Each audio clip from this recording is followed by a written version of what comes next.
ወዳጅ የቱንም ያክል ታላቅ ራዕይ፣ ድንቅ የሥራ ዕቅድ ወይም የሀብት ግብ ቢኖር በማይሆን ሀሳብ የምትማቅቅ ከሆነ ጤናማ የአካልና የአእምሮ ማንነት ከሌለህ የጀመርከውን አንዳችን ነገር መጨረስ አትችልም። ለምን እንደው ታውቃለህ? አብዛኞቻችን ግብ ስናወጣ ትልቁን የህይወት ሞተር እንረሳዋለን። ታዋቂው መካሪና አሰልጣኝ እንዲሁም ባለሀብት ሲዘግለን በህይወታችን ልናሳካቸው የሚገቡ 7 ወሳኝ ምሰሶዎችን ያስቀምጣል። አንዱን ጥለህ አንዱን ከያዝክ ህይወትን ሚዛን ያጣል። ይህ የህይወት ሚዛን መዛባት ደግሞ የማይረካ ህይወት እንዲኖረን ያደርጋል። ዛሬ በእርምጃ ፖድካስት ክፍል 5 የጀመርነውን ነገር በጥራት እንዴት መጨረስ እንዳለብን፣ ለመጨረስ ደግሞ በውስጣችን ሊጠፋ የማይችል የነደደ ምኞት ወይም ደግሞ በርኒንግ ዲዛይር እና ጠንካራ ምክንያት እንዴት መፍጠር እንዳለብን በጥልቀት እንዳሰሳለን። ይህንን ቪዲዮ እስከ መጨረሻው ተከታተሉ። ዛሬ የጀመርነውን ስራ በግማሽ ጥለን የመጥፋት ታሪካችን ነው የምናጠፋው። እንግዲህ በትናንትናው ክፍላችን እንደምታስታውሱት የመጨረስን ጥቅሞች በደንብ አይተናል። ዛሬ ደግሞ በዚህ በፖድካስታችን ጀምረን እንድንጨርስ የሚረዱን 7 የህይወታችን ግቦች፣ እንደዚሁም ደግሞ የጀመርነውን ነገር እንድንጨርስ ታሳቢ ማድረግ ያለብን የእድገት ቀጠናዎቻችን እና 4ቱ የህይወት ምሰሶዎችን በጥልቀት እንፈትሻለን። እንቀጥል። እንግዲህ የጀምሮ መጨረስን ስናስብ በባህላዊ መንገድም ባሉት በአጠቃላይ በማህበረሰባችን የሆነ ችግር አለብን። ለመሆኑ ለምንድን ነው ሁላችንም ለመጀመር የምንቸኩለው? ለምንድን ነው ታውቃላችሁ? ከቤተሰቦቻችን ይዘን የመጣ ነው፣ ከሀገራችንም ከተቋማት የለመድነው ነገር ስለሆነ እኮ ነው። ብዙ ጊዜ ለመጀመር እንቸኩላለን፣ ለመጨረስ ግን እንቸገራለን። እውነታውን እንነጋገር ከተባለ አብዛኞቻችን ከልጅነታችን ጀምሮ ተምረን አይተን ያደግነው ጀምሮ ያለመጨረስን ነው ብለን ብንናገር ማጋነን አይሆንም። ለምን ካላችሁ በቤተሰባችንም ሆነ በሀገራችን የምናያቸው በርካታ የስራ ሂደቶች በከፍተኛ ስሜት ይጀመራሉ፣ በታላቅ ዘመቻ ይጀመራሉ፣ መሀል መንገድ ላይ ግን ሲንጠለጠሉና ሲቆሙ እናያቸዋለን። ይሄ የተለመደ ነው። ቦናችን በአይነ ህሊናችን ያየነው ነገር አዲስ አይደለም። ይህ ሁኔታ ሳናውቀው በአእምሯችን ውስጥ እኛ እንደ ባህል፣ እንደ ልማድ፣ እንደ እውቀት እየቆጠርነው አብሮን ይቀጥላል። ይሄ በነገራችን ላይ በአእምሯችን ውስጥ እንደ አንድ ተራ ልማድ አይደለም፣ በቃ የህግ መመሪያ ሆኖ ይቀጥላል። ይሄ መመሪያ ኖርም ሆኖ ስለሚቀመጥ ወደፊትም የማቋረጥ ዝንባሌያችንን እንድንከተል የጀመርነውን ነገር እንደዋዛ እንድናይ ያደርገናል። እንግዲህ ዛሬ አንድ ነገር በስርዓት ጀምረን በስኬት ለመጨረስ የሚያሰናክሉንን ነገሮች ጥለን ለዛ ለምንፈልገው ነገር የሚያበቁንን ዋና ዋና ነገሮችን ነው የምናየው። ታዲያ እንግዲህ አንድ ነገር በሚገባ ለማከናወን የሚጠበቅብን መጀመሪያ ችግሮችን ከስር ከመሰረቱ ሪዝኑን ማየት ነው እና አንድ ነገር በከፍተኛ ተነሳሽነት እና ስሜት ጀምረን በሚገባ ሁኔታ እንድንጨርስ በፍጻሜው ጥራት ያለው አጨራረስ እንዲኖረን የሚከላከሉ ወይም ደግሞ ያንን እንዳናደርግ የሚያደርጉ 2 ዋና ዋና መሰናክሎችን እነግራችኋለሁ። እነዚህ መሰናክሎች ኦፍኮርስ እናውቃቸዋለን፣ ይታወቃሉ። ነገር ግን ምንድነው ችግሩ ካልናቸው ብዙ ጊዜ የሄር ሳገናቸዋለን። መሰናክሎቹ የራሳቸው የሆነ ጥልቅ ስነልቦናዊ ችግር አለባቸው፣ ጥልቅ ተጽዕኖ አላቸው። እነዚህ 2ቱ መሰናክሎች ውጫዊና ውስጣዊ መሰናክሎች ናቸው። ውስጣዊ መሰናክሎች የምንላቸው ኢንተርናል ኦብስታክልስ የምንላቸው ከኛው ከራሳችን ልማዶች፣ ከራሳችን ፍላጎት፣ ከራሳችን ምኞት፣ ከራሳችን አቅም ማነስ ጋር ስንታገል የሚኖሩ ናቸው። እነዚህ እንቅፋቶች መነሻቸውም ሆነ መድረሻቸው በራሳችን አእምሮ፣ ስነልቦናና የዕለት ተዕለት ልማዶቻችን ውስጥ ያስቀመጥናቸው እኛው ራሳችን ያስቀመጥናቸው ናቸው። ታዲያ እነዚህ አብዛኛውን ጊዜ በሰዎች ላይ ትልቁን ሽንፈት የሚያመጡት እነዚህ የውስጥ ጠላቶች ናቸው። በእኛ በራሳችን ላይ ትልቅ ጠላት ተሸክመን ያለነው እኛው ራሳችንን ማለት ነው። እነዚህ ጠላቶቻችን ታዲያ ምንድነው ችግራቸው ካልን አንድ ባንድ እናያቸው የተወሰኑትን ማለት ነው። የመጀመሪያው ችግራችን ምንድነው? የመጥፎ ልማዶች ተጽዕኖ ደግሞ ባድ ሃቢትስ የምንላቸው ኖርምስ የምንላቸው ነገሮች አሉ። እነዚህ በነገራችን ላይ ከልጅነታችን ጀምሮ በአካባቢያችን፣ በቤተሰባችን፣ በትምህርት ቤታችን፣ በሀገራችን በበርካታ ሁኔታ አብረን ያዳበርናቸው ነገሮች ናቸው። በታላላቅ ዘመቻ ተጀምረው መሀል መንገድ ላይ ሲቀሩ የምናያቸው በቤተሰቦቻችን፣ በሀገራችን ትልልቅ ተቋማት ላይ የምናያቸው እነዚህ ነገሮች ነው እና ይህ ሁኔታ በአእምሯችን ውስጥ እንደ ልማድ ሆኖ ይቀመጥና እኛም ይህንን ባህል አድርገን የስራ ባህላችን የስራ ልምዳችን አድርገን እንይዘዋለን። በነገራችን ላይ በሀገራችን ከፍተኛ የሚባል የስራ ባህል የሌለው ለምን ታውቃላችሁ? ትልቁ ችግራችን ልማድ ነው። ልማድ በጣም ከባድ ነው። ይኸው ሳናውቀው እኛም ስራዎችን የመተው ዝንባሌ፣ ቸለተኛ የመሆን አሉባልተኛ የመሆን ይሄ ይኖርብናል ማለት ነው። ሁለተኛው ደግሞ ችግራችን የውስጥ ችግራችን የፍላጎትና የቁርጠኝነት መበታተን ነው።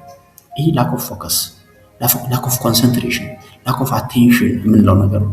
ይሄ አንድን ነገር ስንጀምር የሚኖረንን ስሜት የሚኖረን መነሳሳት ወይም ደግሞ ሞቲቬሽን ጊዜው እያለፈ ሲሄድ እየቀነሰ የሚሄድበት ማለት ነው።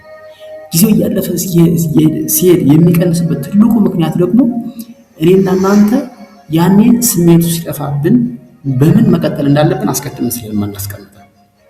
ለምን ፈተናዎች ሲበዙ፣ ችግሮች ሲበዙ፣ የእኛን አቴንሽናችን የሚስቡ ነገሮች እየጨመሩ ሲመጡ እነዚህ ነገሮች ይከሰታሉ ማለት ነው። ታዲያ እነዚህ ነገሮች ጊዜያቸው እያለፈ ሲሄድ የእኛ ሞቲቬሽን ሲቀንስ፣ የእኛ ዲስፕሊን ሲቀንስ የሚያመጡ ምንድነው? የቁርጠኝነት ችግር ነው። ያ ማለት የምንፈልገው የምንሰራው ስራ ከጀርባው ትልቅ በርኒንግ ዲዛይር እና ለምን ያንን ነገር እንደምንሰራው ፐርፐሱን በግልጽ አለማየት፣ ያንን ነገር በቁርጥ ያለመፈለግ ማለት ነው። ያኔ ስሜቱ ሲጠፋ ስራውን እስከ ጥግ ለማድረስ የሚያስፈልገንን ኢነርጂ እናጣለን ማለት ነው። ታዲያ ይህንን ኢነርጂ እንዴት ነው ማምጣት የምንችለው? የነደደ ምኞት ወይም ደግሞ በርኒንግ ዲዛይር ሲኖረን ብቻ ነው። እና ይሄ ጠንካራ ምክንያትም ደግሞ ያስፈልገዋል። ጠንካራ ምክንያት ከሌለን እንሰለቻለን። ስለዚህ ከውስጣችን የማይጠፋ የፍላጎት ቁርጠኝነት ሲኖር የምንፈልገው ነገር ጀምረን መጨረስ እንችላለን ማለት ነው። ሌላው የውስጥ ችግር ደግሞ የውስጥ እንቅፋታችን የአቅም ማነስ ነው። ራስን አለማሳደግ፣ ፐርሰናል ዲቨሎፕመንት ላይ አለመስራት፣ አዳዲስ ክህሎቶችን አለመማር፣ አዳዲስ የዲስፕሊን ስርዓቶችን አዳዲስ ሀቢቶችን አለመልመድ ማለት ነው። ይህ ደግሞ የምንፈልገውን ነገር እንዳናሳካ የሚያደርገን የውስጥ ችግሩ ኦብስታክላችን ነው። ታዲያ ስራችን እየገፋ ሲሄድ አዳዲስ ክህሎቶች ያስፈልጉናል። አዳዲስ የማይንድ ሴት፣ አዳዲስ የእጅ የጡንቻ የአእምሮ መስተጋብሮች ያስፈልጉናል። እነዚህንን በሚገባ ለመስራት የአእምሮ ብስለት ሊጠይቅ ይችላል። ራሳችንን ከስራው እድገት ጋር ካላሳደግ ነው የምንፈልገው ነገርና እኛ አብረን እኩል መሄድ ካልቻለን የምንፈልገው ነገር ይቋረጣል ማለት። ስለዚህ ምንድነው ራሳችን ከስራው እድገት ጋር ማሳደግ አለብን። ከስራው እድገት ጋር አብረን ማሳደግ። የአቅማችን ማነስ ስሜታችን ያወርደዋል። ስሜታችን ሲወርድ የቤታችንን ስሜት ይሰማናል። ይሄ የቤታችንን ስሜት ደግሞ በሚገርም ሁኔታ የስራ ፍላጎታችን ይቀንሰዋል። ስለዚህ ስራውን ጥለን እንድንጠፋ ያደርገናል ማለት ነው። መጨረሻ ሌሎች የውስጥ ችግሮች አሉ። በተለይ ስትረስ ጋር የተያያዙ ሌሎች ላይ የቤንች ማርክ ማድረግ፣ በራስ አለመተማመን፣ እነዚህ ብዙ ጊዜ በራሳችን የምንፈጥራቸው ችግሮች ናቸው እና የምንፈልገውን ነገር እንዳናሳካ የሚያደርጉ ነገሮች ማለት ነው። ሁለተኛው ነገር ደግሞ የውጭ እንቅፋቶች ናቸው። እነዚህ ኤክስተርናል ኦብስታክልስ የምንላቸው ከኛ ኮንትሮል ውጭ ያሉ፣ ከኛ ሰርክል ኦፍ ኢንፍሉዌንስ ውጭ ያሉ ማለት ነው። እነዚህ ከኛ ቁጥጥር ውጭ የሆኑ ሰዎችና በዙሪያችን ያሉ ነገሮች የሚፈጥሯቸው አስገዳጅ ሁኔታዎች ናቸው። የተፈጥሮ ሊሆን ይችላል፣ ሰው ሰራሽ ሊሆን ይችላል። እነዚህ በነገራችን ላይ እነዚህን ማወቅ በቂ ነው፣ ዝግጁ ሆነን እንድንጠብቃቸው ማለት ነው። እነዚህ ከኛ ቁጥጥር ውጭና ከኛ ፍላጎቶች የሆኑት ኦብስታክሎች በተለይ በሰዎች አማካኝነት የሚፈጠሩ መሰናክሎች ናቸው። ብዙ ጊዜ እኛን ነገሮችን እንዳንፈጽም የጀመርነውን እንዳንጨርስ የሚያደርጉ ለምሳሌ አስገዳጅ ሁኔታዎች እና ድንገተኛ ክስተቶች ሊፈጠሩ ይችላሉ። እነዚህ አስገዳጅ ሁኔታዎች ለምሳሌ በተፈጥሮ ሊሆን ይችላል፣ በሰው ሰራሽ ለምሳሌ ጦርነት ሊሆን ይችላል፣ የሰው ሰራሽ አደጋ ሊሆን ይችላል። በምናቅደው እቅድ ውስጥ ያላካተትናቸው የኢኮኖሚ ማሽን ሊሆን ይችላል፣ የሰው ስራ መቀያየር ሊሆን ይችላል፣ የስራ ቦታ መቀያየር ሊሆን ይችላል፣ የገንዘብ እጥረት ሊያጋጥመን ይችላል፣ ድንገተኛ የጤና ችግር ሊገጥመን ይችላል። የጀመርነውን ነገር ለማስቆም ከፍተኛ ተጽዕኖ ያሳድሩብናል እነዚህ ነገሮች። አሁን እነዚህ ነገሮች በነገራችን ላይ ምንም ላናደርጋቸው እንችላለን፣ ነገር ግን ሎከስ ኦፍ ኮንትሮላችን ማስተካከል መቻል አለብን። ሌላው የሰዎች አሉታዊ ተጽዕኖ ደግሞ ኤክስተርናል ኢንፍሉዌንስ ነው። ይሄ ኔጌቲቭ ሶሻል ኢንቫይሮንመንት በነገራችን ላይ ይሄ ስለዚህ ጉዳይ ሌላ ጊዜ እመለስበታለሁ። ሰርክል ኦፍ ኮንትሮል እኛ ኮንትሮል የማናደርጋቸው ነገሮች በሙሉ ኢግኖር ነው ማድረግ ያለብን ወይም ደግሞ እንዳላየን መተው ነው ያለብን። በዙሪያችን ያሉት ሰዎች በተለይ ጓደኞቻችን፣ ቤተሰቦቻችን፣ የስራ ባልደረቦቻችን፣ አለቆቻችን፣ ጎረቤቶቻችን ኢቨን በጣም ትረስት የምናደርጋቸው ትልቅ ቫልዩ የምንሰጣቸው ሰዎች የኛ ዲስትረስ ነው የሚያደርጉ። በተለይ የቅርብ ቤተሰብ ልነግራችሁ አልችልም። እውነት ለመናገር ማለት በጣም አደገኛ ነው። የምንፈልገውን ነገር ጀምረን በአግባቡ እንዳንጨርስ ትልቅ መሰናክል ይሆናል። ኔጌቲቭ አቲቲዩድ አንተ አትችልም። ምክንያቱም አንተ የሚያውቁት በትናንቱ ማንነት ነው እንጂ ዛሬ ላይ ነገ ምን እንዳሰብክ ኢቨን አሁን ላይ የሚያውቁን ነገ ምን እንዳሰብክ። ስለዚህ እነዚህ ሰዎች ያንተን የውስጥ ማንነት ያንተን የውስጥ ኢነርጂ ስለሚረዱ ያን በነገራችን ከክፋትም አይደለም እነዚህ ሰዎች ኔጌቲቭ ኢንተርፕሬት የሚያደርጉብን ስራችን። ምናልባት ለምሳሌ እናት፣ አባት፣ እህት፣ ወንድም፣ አክስት፣ አጎት እኛን ከመጣት አይደለም እኛ ወደ ኔጌቲቭ ነገር ገብተን የማይሆን ነገር ውስጥ ገብተን ችግር ውስጥ እንዳንገባ ስለሚያስቡ አሳቢ ናቸው። እነዚህ ሰዎች ክፋት የላቸውም፣ ነገር ግን እኛን ወደኋላ ሪታርድ ያደርጉ ቤተሰቦቻችን። ስለዚህ ለምናደርገው ጥረትን እውቅና አይሰጡም፣ ተስፋ ያስቆርጡናል፣ የራሳቸውን ፍላጎት በእኛ ላይ ይጭናሉ። እነሱ በሚሉት ነገር እንድንሄድ ያደርጋሉ። የጀመርነውን ነገር የመጨረስ አቅማችንን ያዳክሙታል ማለት ነው። ስለዚህ ከእነዚህ ሰዎች ምን ማለት ነው ያለው? ራቅ፣ ራስን መቻል፣ ፈርጠም ማለት ያስፈልጋል ማለት ነው። የጀመርነውን ነገር እንድንጨርስ አስቡ። ዓላማችን እንዳትረሱ። ክፍል 5ም ክፍል 6ም እስከ ክፍል 30 ድረስ ያለው ጀምሮ የመጨረስ ጥበብ ነው። አስቡ። ሌላ ትልቁ ኤክስተርናል ዲስትራክሽን ወይም ደግሞ ኦብስታክል የትኩረት ማጣት ነው። ይሄ ትኩረት ማጣት በነገራችን ላይ ትኩረታችንን የሚስቡ በጣም በርካታ ነገሮች አሉ። እውነት ለመናገር ጥራት ያለው ህይወት ነው እንዲኖረን የምንፈልገው። ስለዚህ በዚህ ቴክኖሎጂ በበዛበት ዘመን የውጭ ዓለም ስራችንን እንዳናጠናቅቅ በጣም ስትረስ አድርጎ በሚገፋበት ዓለም ውስጥ በጣም ትኩረትን መሰብሰብ መታደል ነው። ዲስትራክሽኑ በጣም ከባድ ነው። ቴክኖሎጂ በጣም ከባድ ነው። ሶሻል ሚዲያው በጣም ከባድ ነው። እጅግ በርካታ ማራኪ የትኩረት መሳቢያዎች አሉ። እውነት ለመናገር ቲክቶክ አንዱ፣ ፌስቡክ፣ ዩቲዩብ ኤቭሪ አስፔክት ኦፍ አወር ላይፍ ዲስትራክተር ነው። በነገራችን ላይ ስልኮቻችን ራሱ ዲስትራክተር ናቸው። ዲስትራክት ያደርጉናል። እነዚህ ነገሮች ጊዜያዊ ፕሌዥር ነው የሚሰጡን። ለጊዜው ዶፓሚን ያመነጩልናል፣ የደስታ ስሜት ይሰጡናል። ነገር ግን ሎንግ ተርም ህይወታችን ግን ያጋጭጩታል። እነዚህ የጀመርነውን ነገር እንዳንጨርስ በተለይ እቅድ አውጥተን ባቀድነው ነገር ልክ እንዳንሄድ ጊዜያችን በአግባቡ እንዳንጠቀም፣ እውቀታችንን በአግባቡ እንዳንጠቀም፣ ጉልበታችንን በአግባቡ እንዳንጠቀም፣ ህይወታችንን በአግባቡ እንዳንመራ የሚያደርጉን ነገሮች ናቸው። አላፊ ነገር ግን ጊዜያዊ እርካታ ነው የሚሰጡ ነገሮች ማለት ነው። ስለዚህ እነዚህ በአግባቡ በቁጥጥር ስር ካላዋልናቸው ጊዜያችንን ጉልበታችንን በመስረቅ ራሳችንን መካን ያደርጉናል። የወላድ ማህን ያደርጉናል። የወላድ ማህን እውነት ሳይጠናቀቅ የቀረ ህይወት እንዲኖርን ያደርጋሉ ማለት ነው። እንግዲህ እነዚህ ከብዙ በትንሹ ነው እነዚህ ሁለቱን ነገሮች የነገርኳቸው። በጣም ብዙ ነገሮች አሉ በዙሪያችን ብናስተውል እኛን የጀመርነውን ነገር እንዳንጨርስ አዲስ ነገር እንዳናስብ የሚያደርጉ በጣም በርካታ ነገሮች አሉ። እነዚህም ሁለት መሰናክሎች ኢንተርናል እና ኤክስተርናል መሰናክሎችን አሸንፎ ጀምሮ የመጨረስን ልማድ ለማዳበር ግቦቻችንን ከተለመደው የምቾት ቀጠና ወጥተን በማቀድ ያለብን ከተለመደው የምቾት ቀጠና ወጥተን አቅማችንን በአግባቡ በሚለጥጥ ትንሽ ስትረስ ሊያደርገን በሚችል መልኩ በጣም ስትረስ መሆን የለብንም፣ ግን አቅማችንን በትክክል እያንዳንዳችን የተጸጋላ እሱን ጸጋችንን በአግባቡ እንድንጠቀም ሊያደርግን የሚችል እቅድ ነው መውጣት ያለብን። ይህንን እኛን በሚያሳድግና በትክክለኛው የእድገት ቀጠና ወይ ደግሞ ስትረስ ባለፈው እንግዲህ መጀመሪያው ላይ ያየነው ስትረስ ላይ በሱ አግባብ አቅደን ማስቀመጥ መቻል አለብን። ዘንድ ያስቀመጥነውን ነገር የውጭና የውስጥ ትግሎቻችን አሸንፈን ጀምረን የመጨረስን ልማድ ለማዳበር ህይወታችንን በአራት ዋና ክፍሎች መመልከት አለብን። በነገራችን ላይ አንድ ነገር በአግባቡ ተጀምሮ በአግባቡ እንዲያልቅ በርኒንግ የሚባሉ አራት ምሰሶች ናቸው። እነዚህ አራቱ የጀምሮ መጨረስ ምሰሶች። እነዚህ ምሰሶች በአግባቡ ልንረዳቸው ይገባል። በነገራችን ላይ የህይወት ትርጉም ሊገባን የሚገባው እነዚህ ነገሮች ስንል፣ ካለበለዚያ እነዚህ ነገሮች እንደዋዛ የምናያቸው ከሆነ ትርጉማችን ህይወታችን ትርጉም አጣ ነው። ስለዚህ እነዚህ አራቱን ጀምሮ የመጨረስ ምሰሶች በሚገባ ልናውቃቸው ይገባል። የጀምሮ መጨረስን ስርዓትና ባህሪ በውስጣችን በዘላቂነት ለመገንባት ነው በነገራችን ላይ እያወራን ያለ ነው። ስለዚህ እነዚህን ጀምሮ የመጨረስ ጥበብን ለማዳበር በውስጣችን እነዚህን አራት ነገሮች ማስገባት ያስፈልጋል። ህይወታችንን በአራት ዋና ምሰሶች ልንከፍለው ይገባል። እያንዳንዱን ደረጃ በትክክል ማስተናገድ ይኖርብናል። እነዚህን አራት ደረጃዎች ስናይ አራቱ ምሰሶች እጅግ በጣም አስፈላጊ ናቸው። አራቱ ምሰሶች ዝም ብሎ የሚቆሙ አይደለም። እንግዲህ ታውቃላችሁ ምሰሶ ቤትን የሚሸከም ነገር ነው። እነዚህ ምሰሶች ህይወታችንን የሚያጸሩ ጥሩ ህይወት እንዲኖረን የሚያደርጉ ናቸው። አንዱ ለሌላው መሰረት ነው። አንዱ ያለ አንዱ መቆም አይችልም። ስለዚህ እነዚህ አንዱ ለሌላው መሰረቱ ነው፣ አቅም የሚሰጡን ህይወታችንን በደንብ ሊያዋቅሩ የሚችሉ ምሰሶች ናቸው። አንደኛው በደንብ ታሳቢ ማድረግ ያለብን የጀምሮ መጨረስን ስናስብ ስለ ህይወት ነው። ህይወታችን በጣም የሁሉ ነገራችን ዋስትና ነው። ስለዚህ ሁሉንም ነገር ከመጀመራችን በፊት ልናስበው ልናንሰባስበው የሚገባን ከኛ ምርጫ ውጭ የተሰጠን ትልቁ የህይወት ስጦታ ላይፍ ነው። ወደዚህ ምድር የመጣንበት ትልቁ ቤዛችን ማለት ነው። ስለዚህ በዚህ ምድር ላይ የምንኖረው ህይወታችን የተወሰነ ነው። ይህንን ማሰብ አለብን። ያ የጊዜ ገደብ አለ። ምናልባት የሰው ልጅ ቢበዛ 70 ከበዛ 80 ከዛ ውጭ ያለው ግን ዕዳ ነው። ስለዚህ ታሳቢ ማድረግ አለብን። ለዚህች ዕድሜ ደግሞ የመጣ ነው ዊዝ ፐርፐዝ ነው።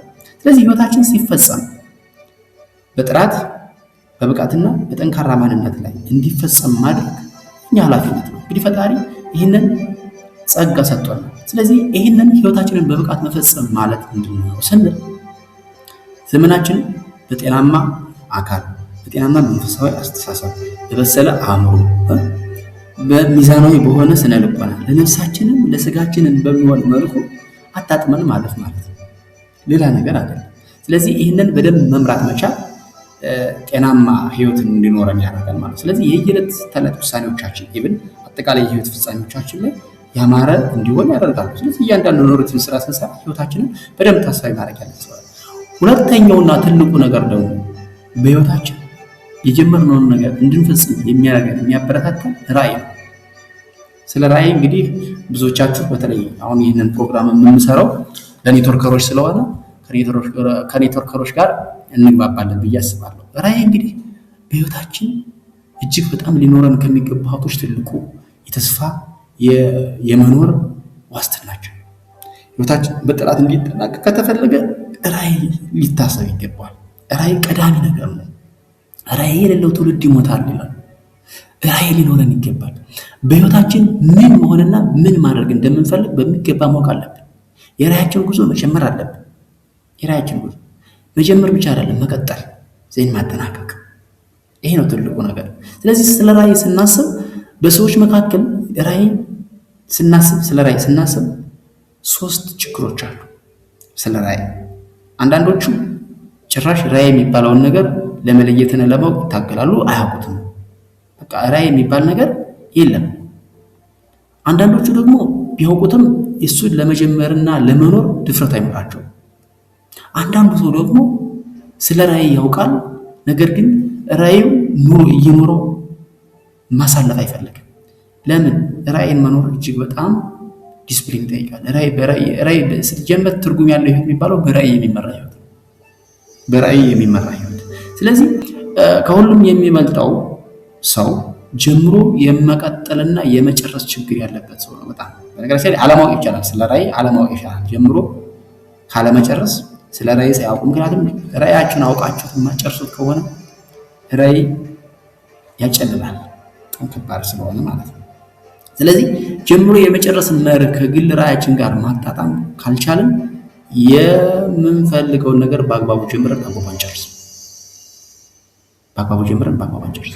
ሶስተኛውና ወሳኙ ነገር እነዚህ ሁለቱ ህይወትና ራዕይ የሚሳኩበት ግብ ይባላል።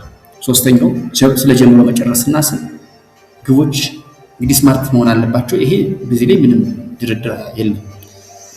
ግብ ስማርት መሆን አለበት፣ ስፔሲፊክ መሆን አለበት፣ ሜዠሬብል መሆን አለበት፣ አቴኔብል መሆን አለበት፣ ታይም ባውንድድ መሆን አለበት፣ ሪሌብል መሆን አለበት፣ ሊጨበጥ የሚችል የሚባለው በጣም ለብዙ ጊዜ ደጋግመን የወሰድናቸው ስልጠናዎች አሉ። ይህንን ስልጠና ያልወሰደ ሰው የለም አለ ብዬም አላሰብም በነገራችን። እና ግቦች የዕለት ተዕለት ግቦቻችንን ማውጣትና እነርሱን እስከ ፍጻሜው መከታተል ራዕያችንን እንድንኖር ያደርገናል። ይሄ ግብ መውጣትና የጀመርነውን የመጨረስ ጥበብ ትልቁ ክፍል የሚባለው ግብ የመውጣት ጥበብ ስለ ግብ ስናስብ ነው። እና ዝግዘግ ይላል ምን ይላል መሰላችሁ? በአንድ ትልቅ መጽሐፍ አለው። በዛ መጽሐፍ ላይ ገጽ 157 ላይ በአግባቡ ተቀርጸው በጥራት ሊጠናቀቁ የሚገባቸው 7 የህይወት ግቦች አሉ ይላል። ነገራችን ስለ ግብ ስናስብ ስለ አጠቃላይ ትርጉም ስላለው ህይወት ማለት ነው። አንደኛው የአካል ግብ ነው። የአካል ግብ ማለት የአካል ብቃትና ጤንነትን የተመለከተ ነው።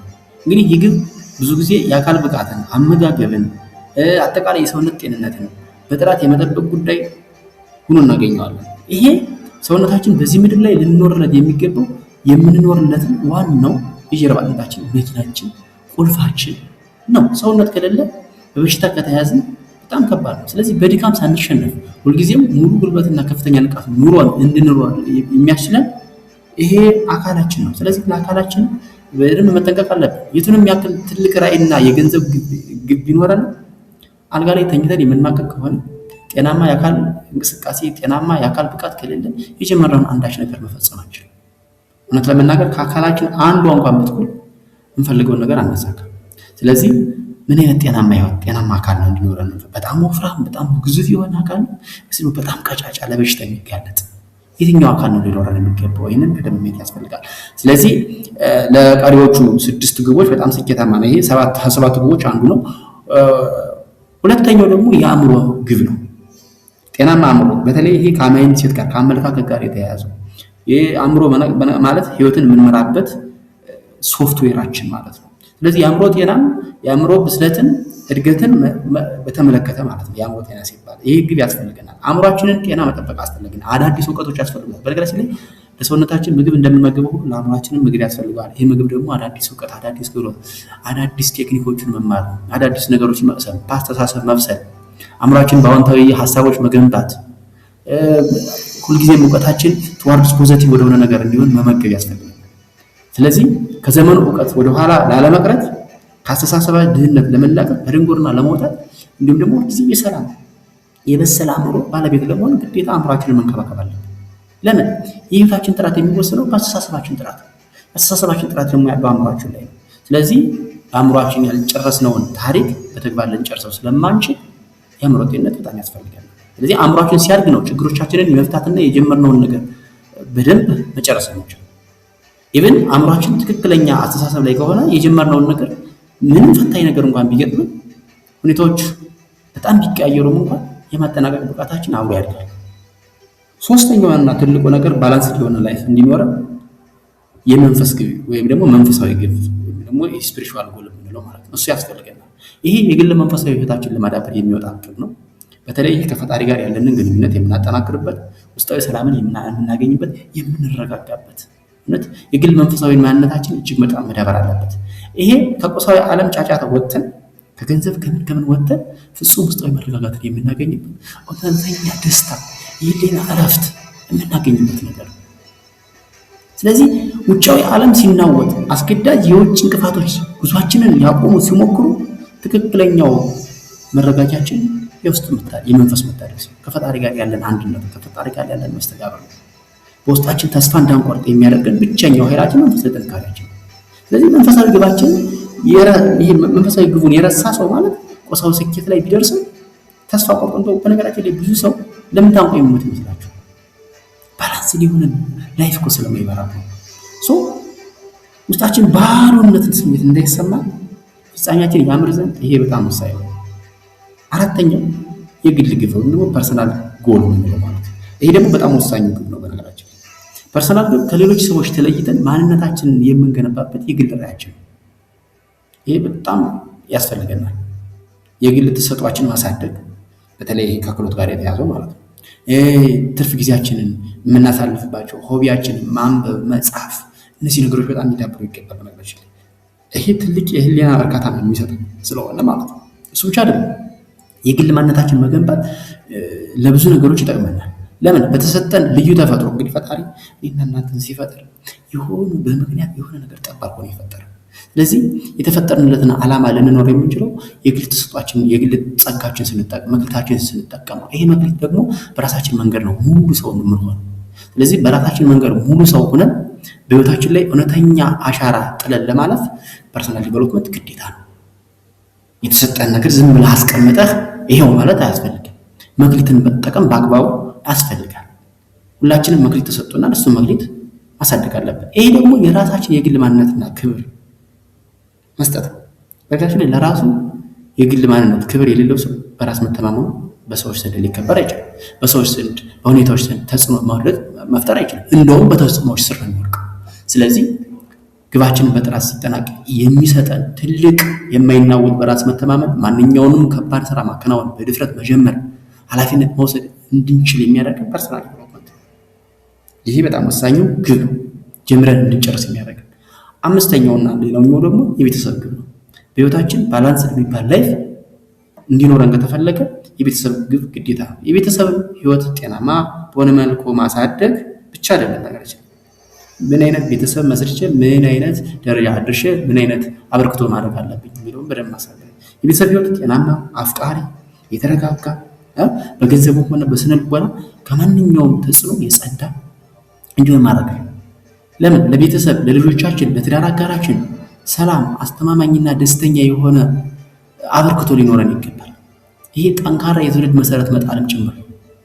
ይህ ካልሆነ በነገራችን ላይ ቤተሰብ ላይ ካልተሰራ ሀገርም ልታድግ አትችልም።